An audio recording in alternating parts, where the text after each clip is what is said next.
petitions, and we have public input, and we have Jennifer and Claudia. Jennifer's first. And to speak about 354 Ponsonby Road, and for those of you who don't know, that's the old Nosh site, and it is an ollie for the Waitemata Local Board.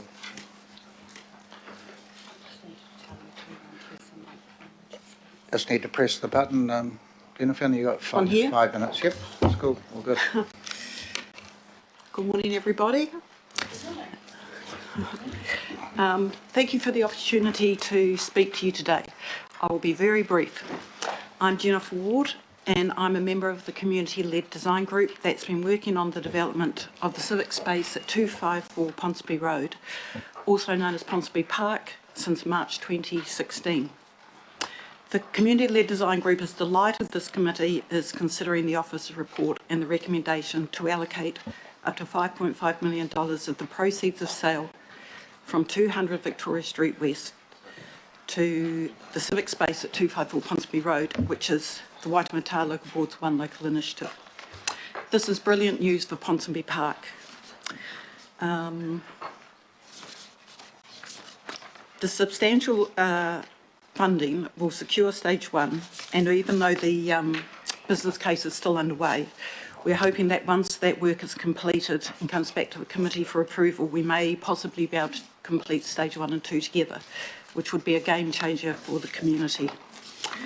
Ponsonby Park will create positive outcomes for the people and the environment, and it will be an investment in the public social capital of the local and wider Auckland communities. We thank the officers for their recommendation, and we urge you to please support the sale and allocation of $5.5 million to Ponsonby Park. Thank you very much. Short and sweet. Short and sweet. Short and sweet. Are there any? Well, actually, what I might do is we might call up Claudia now, and then because you both, I think, joined at the hip, and let Claudia speak, and then we'll have questions of both of you, if that's right. Perfect.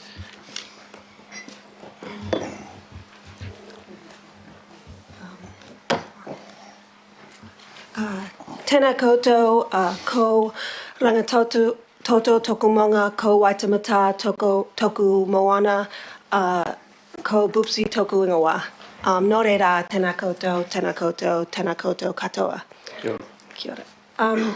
So I presented 4 years ago, roughly, on this project to help push it into the 10-year plan. So I've just kind of collated a bit of history for any new members or people that may have forgotten, because you're all very busy people right now. So this is just Ponsonby Park, the opportunity for all 21 wards in the super city to provide, I guess is a better word, the value and effects of public realm on the community.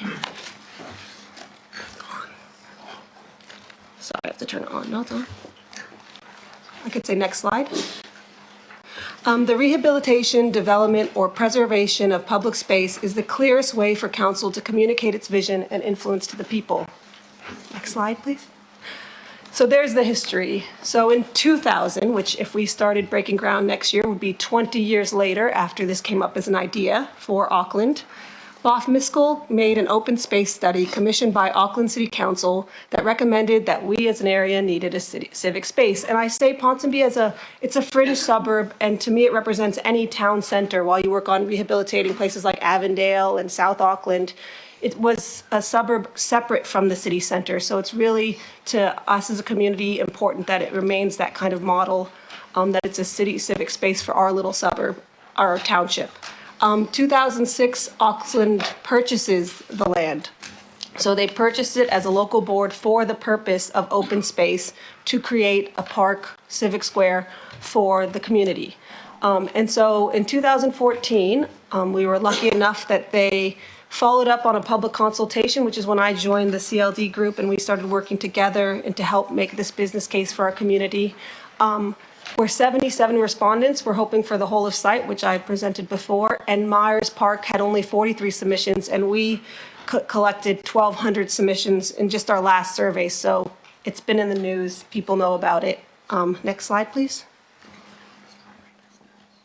I don't know if it's, yeah, it's not. Next slide. So there's an example of, as a CLD group, what we have done to create an exhibition with the Auckland University and the School of Architecture students. That was one of our first activations and getting the whole community involved in the process of community-led design.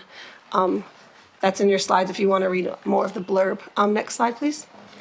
This is our winning design. Together as a group, they had people come in. It was in the paper boy, it was in the news. Everyone's just pretty much waiting, but that's in March 2017. So that's the timeline of what we're working at. So this whole process began in 2000, and here we are 2017 with this winning design. Next slide, please. So basically, as this is on your agenda today, it's just giving an idea of the timeline of what can be. And is there one more slide? I'm not sure. Yes, that's what it looks like today. And I think when we look at the OLIs for all the wards and for our city, that has been sitting as a liquor store instead of an open public space for 5 years. And the people know it's meant to be a park at this point. And they know it's supposed to have a toilet and a seat, place to sit, a place to fill up their water bottle, and that's what it looks like. And it has like 30 parking spots that half the time are empty. So if this helps at all give you a background on item 8, that's the main goal, that we walk by this every day. My child, when we activated it on Saturday, said, I feel like you've been doing this as long as I've been alive. And we walked up and they played games that the CLD group set up on that little corner that we're allowed to use. And it would just be really nice if you take that in consideration when you see that item that the people walk by that. And it's been intended for open space and suggested since 2000. Tēnā koutou katoa. We're happy for questions. Right, questions, councillors. Councillor Lee.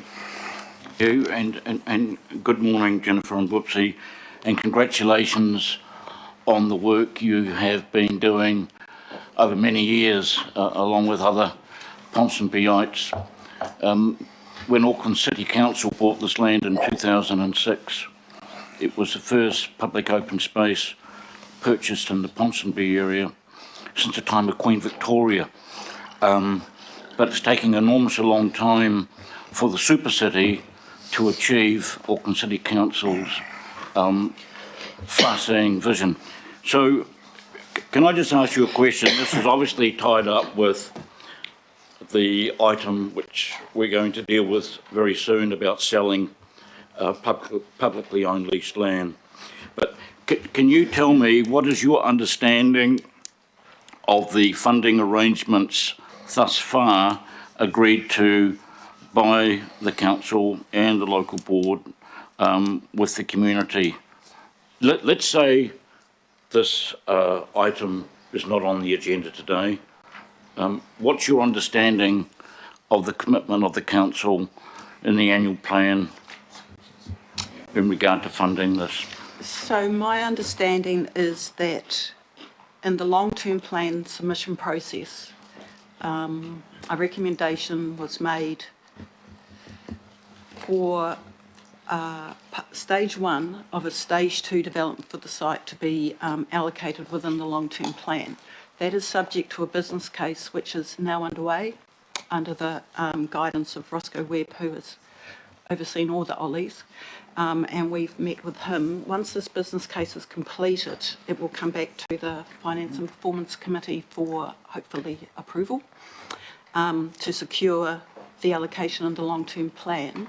If the monies are approved today from the sale of 200 Victoria Street West, this would be, we believe and hope, additional funding which may enable the development to happen in one stage rather than two, which would give enormous economies of scale, provide a much quicker result, and also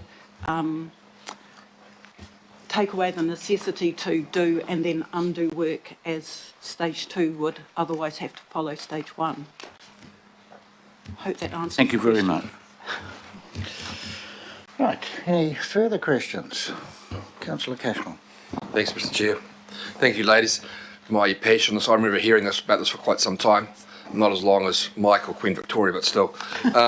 I'd be interested to know, we've seen huge changes in the K Road, Ponsonby area, in recent times. Could you give us a brief sort of rundown on the demographic changes and why this sort of park development is so needed now, rather than in X number of years' time? I'd say it's the pedestrianization and the cycleways in general. So you have, in one afternoon, we'll see 500 to 600 people walking by. And I've worked on Ponsonby Road for over 10 years in restaurants, and the amount of times I've asked to use the toilet in those 10 years is just the beginning.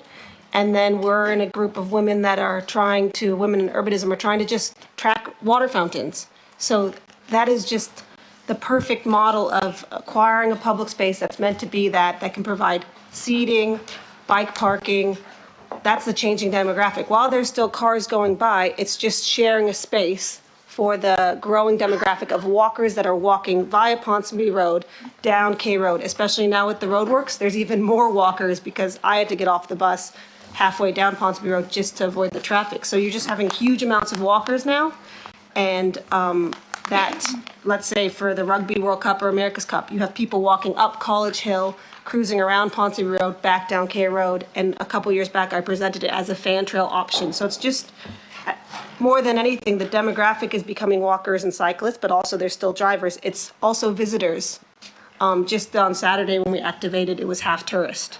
So it's filling that little bit of sidewalk that can be used as an open space that it's intended to be sooner rather than later. And that's a big deal for us because we know that there's 21 other Ollies, and we'll be having to, I'd like to be the model of what can be when the community gets behind it from a very long period of time, and we're all kaitiakiing this. We're providing this guardianship that we're willing to present and follow this project through in a timely manner is most important for our community. Together, so you get efficiency of scale there, but also you bring it forward, the whole project forward by a number of years. And then from this process, me personally, the reason I'm not as much in the CLD anymore is because basically just off my Instagram, I get messages every day. How can I help my community? How have you been doing this? And I help people read an agenda. So it's about sharing the responsibility with council to help build it together. And we've been doing this for 5 years now. And while all these OLIs just begin, it's a really good model that we have economy of scale, and we have this model of get behind it, work together kind of philosophy. Jennifer, do you wish to say anything? An answer? The only thing I would say about the demographics is that since the unitary plan, Ponsonby is now able to have 2 dwellings per section, which effectively will happen as the city intensifies. Also, Ponsonby is an overspill area for the city centre where now in excess of 50,000 people live. So we are creating a resource not only for our community but for the city centre community and all of the other communities in Auckland that come to Ponsonby to recreate or to dine or just to, go out and about. And it also links in with the whole city centre development to create a greater livability in our city.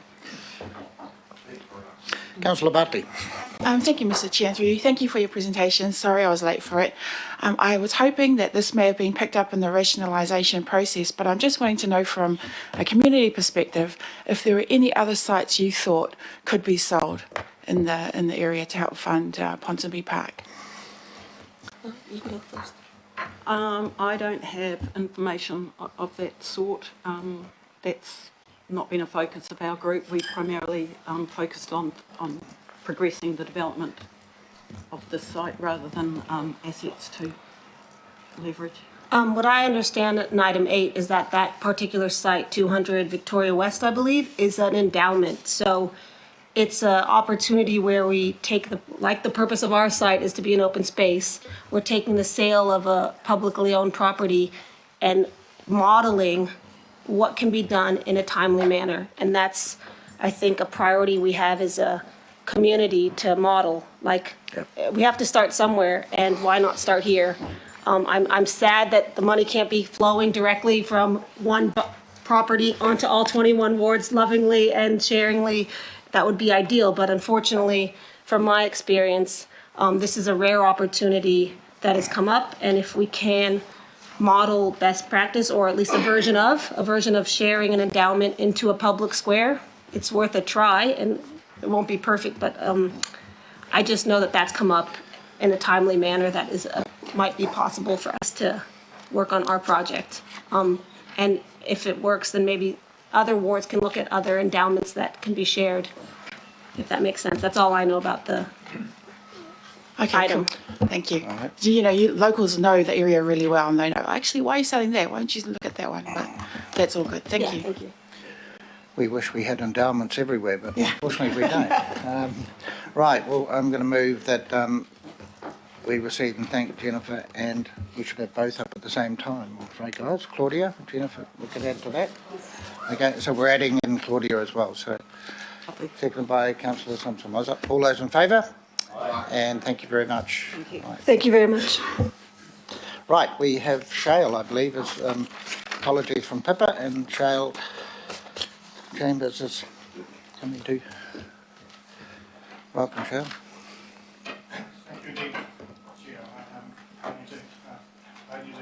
It was an apology when I arrived, so I was expecting to be the supporting act, but obviously my local board and myself have been involved in this project for many years. I won't try and canvass the merits of the project. The community has spoken loud and clear and again today in respect of this, and it is our one local initiative and a priority project. When we first proposed Ponsonby Road, 254 Ponsonby Road as our OLI, we were cognizant of the potential total cost of this project, which was estimated, and we were well down the advance pathway of preparing for this, of $11 million. We took the we hope, recognised responsible and reasonable position of seeking funding for an approximate fair share based on the total number of local boards of the long-term plan's $200 million.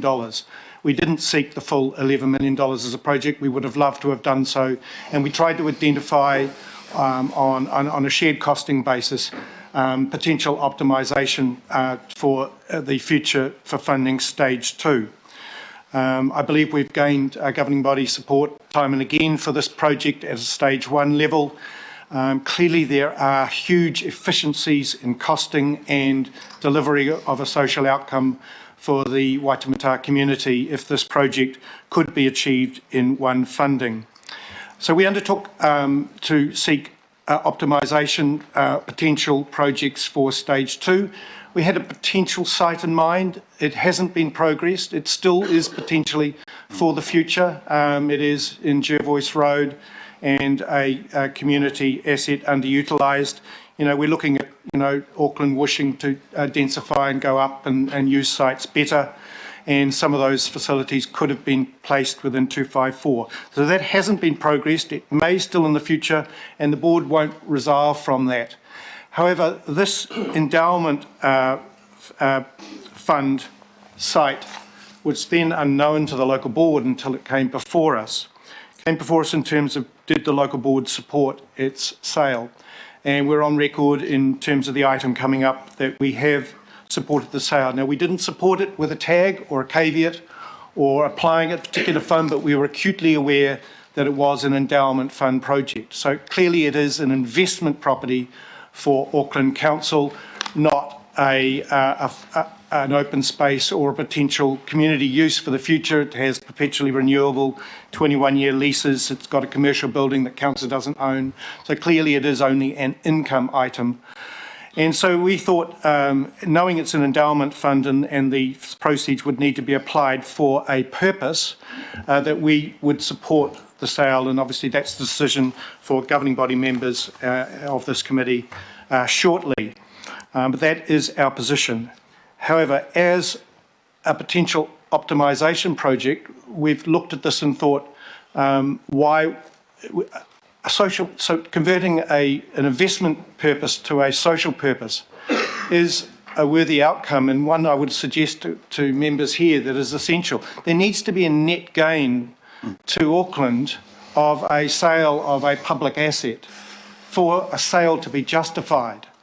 And shifting the money, as I understand, may be this committee's intent or the chair's intent, merely to top up the OLI fund for the first $5.5 million that we're first off the taxi rank will be coming to this committee very shortly to allocate from the long-term Whānau Oli Fund, achieves no net gain to Aucklanders and certainly not to the Ponsonby community or the Waitemata local board.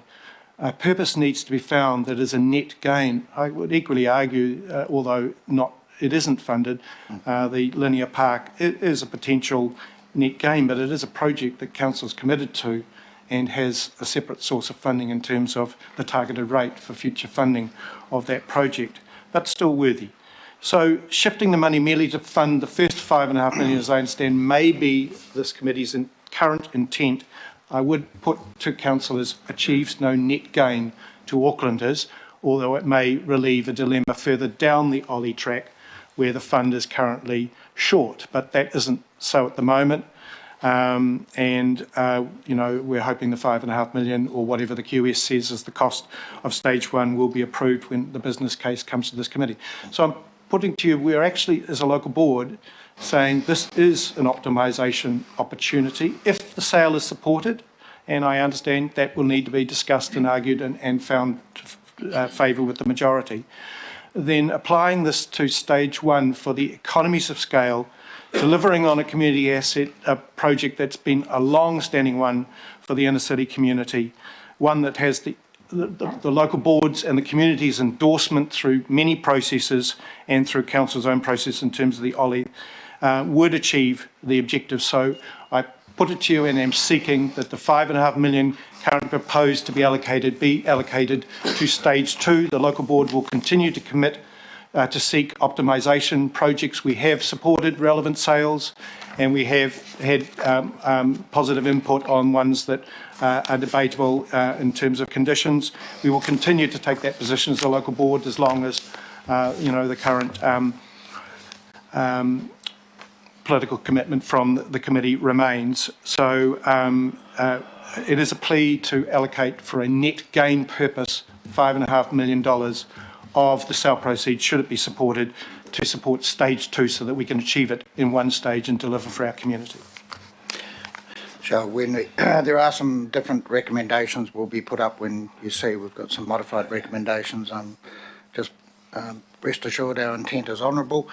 We're trying to pull this off in one go, and you'll be informed legally we had to name some projects where the money has to go because that's the underlying clause of the endowment or releasing the endowment.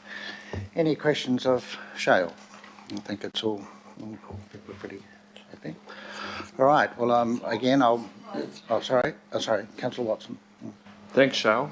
Just a question that strikes me worth asking, and that's to do with the combination of, you know, the proceeds of sale and the money being allocated via the Oli process, and it just kind of goes to equity. When I look at a number of the other Oli projects, in fact, a lot of them are quite a significant cost, getting up potentially 20-30 million.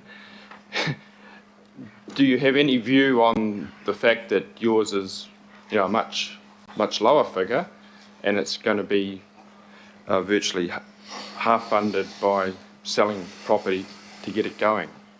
Does that present any concern to you, or you're just happy to see things get advanced in an expeditious fashion?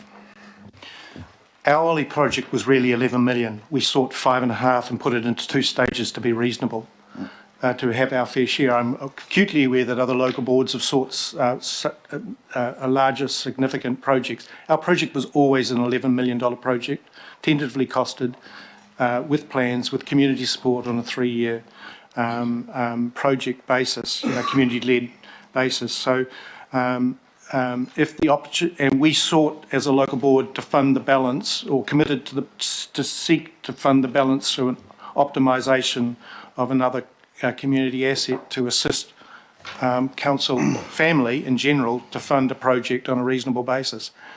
So no, I have no qualms about an optimisation project coming that was not known about. It's endowment. It is entrusted to Auckland for the benefit of Auckland. If it is to be sold, and that's debatable, whether it should, but it could, then it needs to be applied to a project, and there's one immediately adjoining it in Ponsonby, along with the linear park. They seem eminently sensible projects to allocate the funding for and to achieve a net gain. If you were asking, is that equity? Well, the equity was our original modest request for a two-stage funded project. As said, our real OLI was 11. This would now achieve that purpose. Cheryl, just one last thing. Is the local board aware that I know the recommendation has got, at the moment, what I'm looking in the paper is B2, any remaining balance to the Victoria Street Linear Park. If that was not to be the case, all it does require is this report to come back about that allocation if it was to go towards your other project, which is your Plunket Rooms or something like that, is it? Or anyway. So it can be changed by virtue of coming back at a future time for the rest of the money that is realised. Does the board understand that? Well, the question is, do you understand it doesn't have to be locked into the linear park? That's what I'm saying. My understanding, the first stage one will be sought from the long-term plan, 200 million. And it'll be about 5.5 million when costed. And the whole project's 11 million, so there's 5.5 to be funded in stage 2. And so this could allocate $5.5 million of the net proceeds with the balance to linear park, which would have the local board support. Yep. All good? Okay. Right. We've got no more. Oh, sorry, Councillor Bartley. Thank you, Mr. Chair, through you. Thank you, Cheryl. I'm picking up that you got some concerns about selling an investment property for social purpose. Is that right? No, what I'm saying is if we are going to sell publicly owned properties and land, there needs to be a net benefit to the community of doing so. And I'm aware that not everyone will universally support the sale of this sort of property, but it is perpetually renewable commercial land that has no future community use. It's merely an investment property. So if we are committed to divestment of properties that are excess to council's requirement, and as we as a local board have sought where reasonable to support those things. Our local board did support, is on record in your report as supporting the sale of this particular property.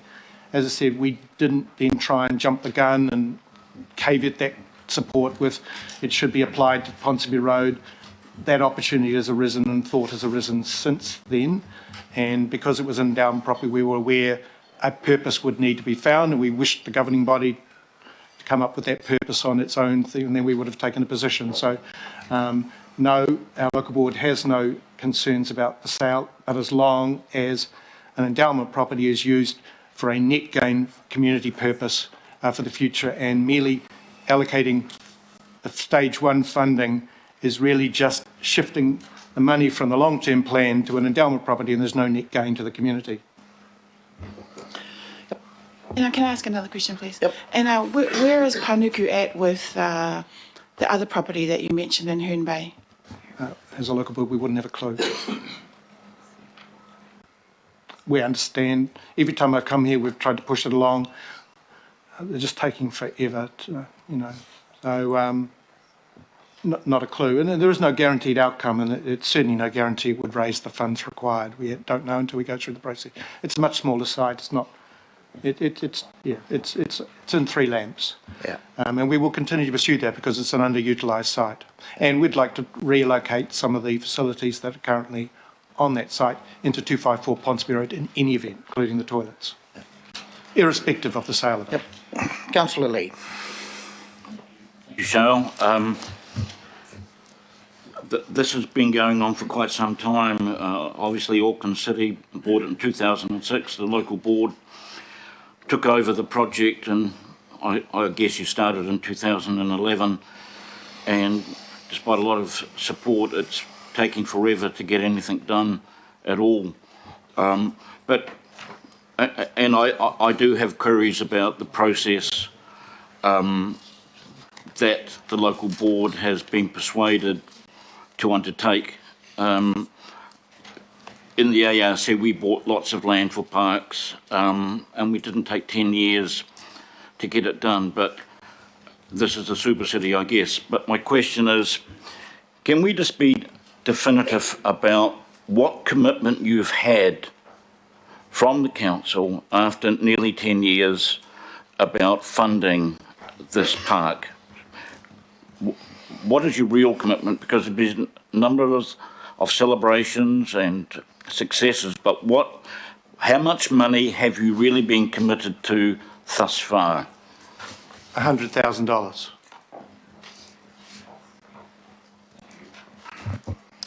Right, well, I'll move the receive and thank Cheryl for presenting and second Mayor Goff.